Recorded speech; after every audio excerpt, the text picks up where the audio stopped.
ವಿಜಯಪುರ ನಗರದ ಮದೀನಾ ನಗರದ ಬಾಡಿಗೆ ಮನೆಯಲ್ಲಿದ್ದ ಭೀಮಾ ತೀರದ ಹಂತಕ ಬಾಗಪ್ಪ ಹರಿಜನ ಫೆಬ್ರವರಿ 11ರ ರಾತ್ರಿ ಊಟ ಮಾಡಿ ಮನೆಯಿಂದ ವಾಕಿಂಗ್ಗೆ ಹೋಗಿ ವಾಪಸ್ ಬರ್ತಾ ಇದ್ದ.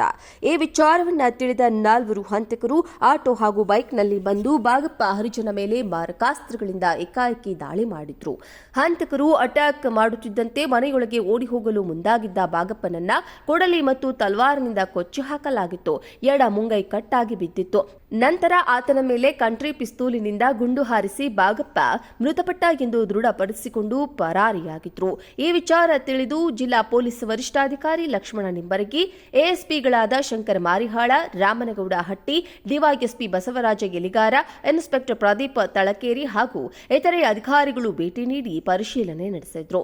ರಕ್ತದ ಮಡುವಿನಲ್ಲಿ ಬಿದ್ದಿದ್ದ ಬಾಗಪ್ಪನ ದೇಹದ ಬಳಿ ಬಿದ್ದಿದ್ದ ಇತರೆ ವಸ್ತುಗಳು, ಗುಂಡುಗಳ ಕವರ್, ಕೊಲೆಗೆ ಬಳಕೆ ಮಾಡಿದ ಕೊಡಲಿ ಮತ್ತು ತಲ್ವಾರನ್ನ ಸೀಸ್ ಮಾಡಿದ್ರು.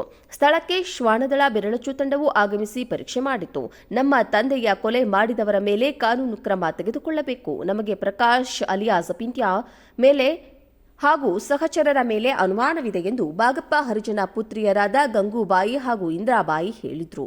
2024ರ ಆಗಸ್ಟ್ 8ರಂದು ವಕೀಲ ರವಿ ಮೇಲಿನಕೇರಿ ಕೊಲೆಯಾಗಿತ್ತು. ತುಳಸಿರಾಮ ಹಾಗೂ ಇತರರು ಸೇರಿ ರವಿ ಕೊಲೆ ಮಾಡಿದ್ರು. ಇವರಿಗೆ ನಮ್ಮ ತಂದೆ ಬಾಗಪ್ಪ ಬೆಂಬಲ ನೀಡಿದ್ದಾರೆ ಎಂದು ರವಿ ಮೇಲಿನಕೇರಿ ಕುಟುಂಬದವರಿಗೆ ಮತ್ತು ಆತನ ಸಹೋದರನಿಗೆ ಅನುಮಾನವಿತ್ತು. ಹೀಗಾಗಿ ಬಾಗಪ್ಪ ಕೊಲೆಯಲ್ಲಿ ಪ್ರಕಾಶ್ ಮೇಲಿನಕೇರಿ ಕೈವಾಡವಿದೆ. ಇವರಿಗೆ ನಮ್ಮ ತಂದೆಯ ವಿರೋಧಿಗಳಾದ ಚಂದಪ್ಪ ಹರಿಜನ ಕುಟುಂಬದವರು ಹಾಗೂ ಇತರೆ ವೈರಿಗಳು ಸಾಥ್ ನೀಡಿದ್ದಾರೆ ಎಂದು ಸಹ ಆರೋಪ ಮಾಡಿದ್ದಾರೆ. ಬಾಗಪ್ಪನನ್ನ ಕೊಲೆ ಮಾಡಿ ಪರಾರಿಯಾಗಿದ್ದ ಗ್ಯಾಂಗ್ ನಗರದ ಆಚೆ ಮತ್ತು ಒಳಗೆ ಅಡಗಿ ಕುಳಿತಿತ್ತು. ಈ ನಿಟ್ಟಿನಲ್ಲಿ ವಿಶೇಷ ತಂಡಗಳನ್ನು ರಚನೆ ಮಾಡಿದ್ದ ಎಸ್ಪಿ ಲಕ್ಷ್ಮಣ್ ನಿಂಬರ್ಗಿ ಬಾಗಪ್ಪನ ಕೊಲೆಗೈದು ಪರಾರಿಯಾಗಿದ್ದವರನ್ನ ಹೆಡೆಮುರಿ ಕಟ್ಟಲೇಬೇಕೆಂದು ಸೂಚನೆ ನೀಡಿದ್ರು. ವಿವಿಧ ಆಯಾಮಗಳಲ್ಲಿ ತನಿಖೆ ನಡೆಸಿ ಸೂಪರ್ ಕಾಪ್ಗಳು ಪ್ರಕಾಶ್ ಅಲಿಯಾಸ್ ಪಿಂಟ್ಯಾ, ಮೇಲಿನಕೇರಿ ಹಾಗೂ ಸಹಚರರು ಎಲ್ಲೆಲ್ಲಿ ಅಡಗಿದ್ದಾರೆಂದು ಹುಡುಕಲು ಮುಂದಾಗಿದ್ರು. ಈ ವೇಳೆ ಪ್ರಕಾಶ್ ಅಲಿಯಾಸ್ ಪಿಂಟ್ಯಾ, ಮೇಲಿನಕೇರಿ ಹಾಗೂ ಸಹಚರರು ವಿಜಯಪುರದಿಂದ ಜಮಖಂಡಿ ಮಾರ್ಗವಾಗಿ ಬೇರೆಡೆ ಹೋಗಿ ತಲೆಮರೆಸಿಕೊಳ್ಳಲು ಪ್ಲಾನ್ ಮಾಡಿದ್ರು. ಈ ನಿಟ್ಟಿನಲ್ಲಿ ಪರಾರಿಯಾಗುವ ವೇಳೆ ಈ ಮಾಹಿತಿ ಅರಿತ ಪೊಲೀಸರು ಪ್ರಕಾಶ್ ಅಲಿಯಾಸ್ ಪಿಂಟ್ಯಾ, ಮೇಲಿನಕೇರಿ ಹಾಗೂ ಸಹಚರರನ್ನ ನಗರದ ಇಟಗಿ ಪಂಪ್ ಬಳಿ ವಶಕ್ಕೆ ಪಡೆದಿದ್ರು. ಪ್ರಕಾಶ್ ಅಲಿಯಾಸ್ ಪಿಂಟ್ಯಾ, ಮೇಲಿನಕೇರಿ ಹಾಗೂ ಸಹಚರರಾದ ಇಂಡಿ ತಾಲೂಕಿನ ಹೊರ್ತಿ ಗ್ರಾಮದ ರಾಹುಲ್ ಭೀಮಾಶಂಕರ ತಳಕೇರಿ, ಇಂಡಿ ತಾಲೂಕಿನ ಅಗರ್ಖೇಡ್ ಗ್ರಾಮದ ಸುದೀಪ್ ಕಾಂಬಳೆ ಹಾಗೂ ಬೆಳಗಾವಿ ಜಿಲ್ಲೆ ಬೈಲಹೊಂಗಲ ಪಟ್ಟಣದ ಬಸವೇಶ್ವರ ಕಾಲೋನಿಯ ಮಣಿಕಂಠ ಅಲಿಯಾಸ್ ಗದಿಗೆಪ್ಪ ಶಂಕರಪ್ಪ ಬೇಣಕೊಪ್ಪ ಪೊಲೀಸರ ಬಲೆಗೆ ಬಿದ್ದಿದ್ರು. ವಿಜಯಪುರ ನಗರದ ಮದೀನಾ ನಗರದ ಬಾಡಿಗೆ ಮನೆಯಲ್ಲಿದ್ದ ಭೀಮಾ ತೀರದ ಹಂತಕ ಬಾಗಪ್ಪ ಹರಿಜನ ಫೆಬ್ರವರಿ 11ರ ರಾತ್ರಿ ಊಟ ಮಾಡಿ ಮನೆಯಿಂದ ವಾಕಿಂಗ್ಗೆ ಹೋಗಿ ವಾಪಸ್ ಬರ್ತಾ ಇದ್ದ. ಈ ವಿಚಾರವನ್ನು ತಿಳಿದ 4 ಹಂತಕರು ಆಟೋ ಹಾಗೂ ಬೈಕ್ನಲ್ಲಿ ಬಂದು ಬಾಗಪ್ಪ ಹರಿಜನ ಮೇಲೆ ಮಾರಕಾಸ್ತ್ರಗಳಿಂದ ಏಕಾಏಕಿ ದಾಳಿ ಮಾಡಿದ್ರು. ಹಂತಕರು ಅಟ್ಯಾಕ್ ಮಾಡುತ್ತಿದ್ದಂತೆ ಮನೆಯೊಳಗೆ ಓಡಿ ಹೋಗಲು ಮುಂದಾಗಿದ್ದ ಬಾಗಪ್ಪನನ್ನ ಕೊಡಲಿ ಮತ್ತು ತಲ್ವಾರ್ನಿಂದ ಕೊಚ್ಚಿ ಹಾಕಲಾಗಿತ್ತು. ಎಡ ಮುಂಗೈ ಕಟ್ಟಾಗಿ ಬಿದ್ದಿತ್ತು. ನಂತರ ಆತನ ಮೇಲೆ ಕಂಟ್ರಿ ಪಿಸ್ತೂಲಿನಿಂದ ಗುಂಡು ಹಾರಿಸಿ ಬಾಗಪ್ಪ ಮೃತಪಟ್ಟ ಎಂದು ದೃಢಪಡಿಸಿಕೊಂಡು ಪರಾರಿಯಾಗಿದ್ರು.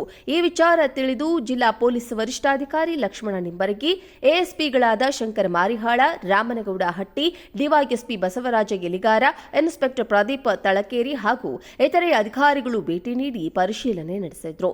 ರಕ್ತದ ಮಡುವಿನಲ್ಲಿ ಬಿದ್ದಿದ್ದ ಬಾಗಪ್ಪನ ದೇಹದ ಬಳಿ ಬಿದ್ದಿದ್ದ ಇತರೆ ವಸ್ತುಗಳು, ಗುಂಡುಗಳ ಕವರ್, ಕೊಲೆಗೆ ಬಳಕೆ ಮಾಡಿದ ಕೊಡಲಿ ಮತ್ತು ತಲ್ವಾರನ್ನ ಸೀಸ್ ಮಾಡಿದ್ರು. ಸ್ಥಳಕ್ಕೆ ಶ್ವಾನದಳ ಬೆರಳಚ್ಚು ತಂಡವು ಆಗಮಿಸಿ ಪರೀಕ್ಷೆ ಮಾಡಿತು. ನಮ್ಮ ತಂದೆಯ ಕೊಲೆ ಮಾಡಿದವರ ಮೇಲೆ ಕಾನೂನು ಕ್ರಮ ತೆಗೆದುಕೊಳ್ಳಬೇಕು. ನಮಗೆ ಪ್ರಕಾಶ್ ಅಲಿಯಾಸ್ ಪಿಂಟ್ಯಾ ಮೇಲೆ ಹಾಗೂ ಸಹಚರರ ಮೇಲೆ ಅನುಮಾನವಿದೆ ಎಂದು ಬಾಗಪ್ಪ ಹರಿಜನ ಪುತ್ರಿಯರಾದ ಗಂಗೂಬಾಯಿ ಹಾಗೂ ಇಂದ್ರಾಬಾಯಿ ಹೇಳಿದ್ರು. 2024ರ ಆಗಸ್ಟ್ 8ರಂದು ವಕೀಲ ರವಿ ಮೇಲಿನಕೇರಿ ಕೊಲೆಯಾಗಿತ್ತು. ತುಳಸಿರಾಮ ಹಾಗೂ ಇತರರು ಸೇರಿ ರವಿ ಕೊಲೆ ಮಾಡಿದ್ರು. ಇವರಿಗೆ ನಮ್ಮ ತಂದೆ ಬಾಗಪ್ಪ ಬೆಂಬಲ ನೀಡಿದ್ದಾರೆ ಎಂದು ರವಿ ಮೇಲಿನಕೇರಿ ಕುಟುಂಬದವರಿಗೆ ಮತ್ತು ಆತನ ಸಹೋದರನಿಗೆ ಅನುಮಾನವಿತ್ತು. ಹೀಗಾಗಿ ಬಾಗಪ್ಪ ಕೊಲೆಯಲ್ಲಿ ಪ್ರಕಾಶ್ ಮೇಲಿನಕೇರಿ ಕೈವಾಡವಿದೆ. ಇವರಿಗೆ ನಮ್ಮ ತಂದೆಯ ವಿರೋಧಿಗಳಾದ ಚಂದಪ್ಪ ಹರಿಜನ ಕುಟುಂಬದವರು ಹಾಗೂ ಇತರೆ ವೈರಿಗಳು ಸಾಥ್ ನೀಡಿದ್ದಾರೆ ಎಂದು ಸಹ ಆರೋಪ ಮಾಡಿದ್ದಾರೆ. ಬಾಗಪ್ಪನನ್ನ ಕೊಲೆ ಮಾಡಿ ಪರಾರಿಯಾಗಿದ್ದ ಗ್ಯಾಂಗ್ ನಗರದ ಆಚೆ ಮತ್ತು ಒಳಗೆ ಅಡಗಿ ಕುಳಿತಿತ್ತು. ಈ ನಿಟ್ಟಿನಲ್ಲಿ ವಿಶೇಷ ತಂಡಗಳನ್ನು ರಚನೆ ಮಾಡಿದ್ದ ಎಸ್ಪಿ ಲಕ್ಷ್ಮಣ್ ನಿಂಬರ್ಗಿ ಬಾಗಪ್ಪನ ಕೊಲೆಗೈದು ಪರಾರಿಯಾಗಿದ್ದವರನ್ನ ಹೆಡೆಮುರಿ ಕಟ್ಟಲೇಬೇಕೆಂದು ಸೂಚನೆ ನೀಡಿದ್ರು. ವಿವಿಧ ಆಯಾಮಗಳಲ್ಲಿ ತನಿಖೆ ನಡೆಸಿ ಸೂಪರ್ ಕಾಪ್ಗಳು ಪ್ರಕಾಶ್ ಅಲಿಯಾಸ್ ಪಿಂಟ್ಯಾ, ಮೇಲಿನಕೇರಿ ಹಾಗೂ ಸಹಚರರು ಎಲ್ಲೆಲ್ಲಿ ಅಡಗಿದ್ದಾರೆಂದು ಹುಡುಕಲು ಮುಂದಾಗಿದ್ರು. ಈ ವೇಳೆ ಪ್ರಕಾಶ್ ಅಲಿಯಾಸ್ ಪಿಂಟ್ಯಾ, ಮೇಲಿನಕೇರಿ ಹಾಗೂ ಸಹಚರರು ವಿಜಯಪುರದಿಂದ ಜಮಖಂಡಿ ಮಾರ್ಗವಾಗಿ ಬೇರೆಡೆ ಹೋಗಿ ತಲೆಮರೆಸಿಕೊಳ್ಳಲು ಪ್ಲಾನ್ ಮಾಡಿದ್ರು. ಮಾಡಿದ್ರು. ಈ ನಿಟ್ಟಿನಲ್ಲಿ ಪರಾರಿಯಾಗುವ ವೇಳೆ ಈ ಮಾಹಿತಿ ಅರಿತ ಪೊಲೀಸರು ಪ್ರಕಾಶ್ ಅಲಿಯಾಸ್ ಪಿಂಟ್ಯ ಮೇಲಿನಕೇರಿ ಹಾಗೂ ಸಹಚರರನ್ನ ನಗರದ ಇಟಗಿ ಪಂಪ್ ಬಳಿ ವಶಕ್ಕೆ ಪಡೆದಿದ್ರು. ಪ್ರಕಾಶ್ ಅಲಿಯಾಸ್ ಪಿಂಟ್ಯ ಮೇಲಿನಕೇರಿ ಹಾಗೂ ಸಹಚರರಾದ ಇಂಡಿ ತಾಲೂಕಿನ ಹೊರ್ತಿ ಗ್ರಾಮದ ರಾಹುಲ್ ಭೀಮಾಶಂಕರ ತಳಕೇರಿ, ಇಂಡಿ ತಾಲೂಕಿನ ಅಗರ್ಖೇಡ್ ಗ್ರಾಮದ ಸುದೀಪ್ ಕಾಂಬಳೆ ಹಾಗೂ ಬೆಳಗಾವಿ ಜಿಲ್ಲೆ ಬೈಲಹೊಂಗಲ ಪಟ್ಟಣದ ಬಸವೇಶ್ವರ ಕಾಲೋನಿಯ ಮಣಿಕಂಠ ಅಲಿಯಾಸ್ ಗದಿಗೆಪ್ಪ ಶಂಕರಪ್ಪ ಬೇಣಕೊಪ್ಪ ಪೊಲೀಸರ ಬಲೆಗೆ ಬಿದ್ದಿದ್ರು.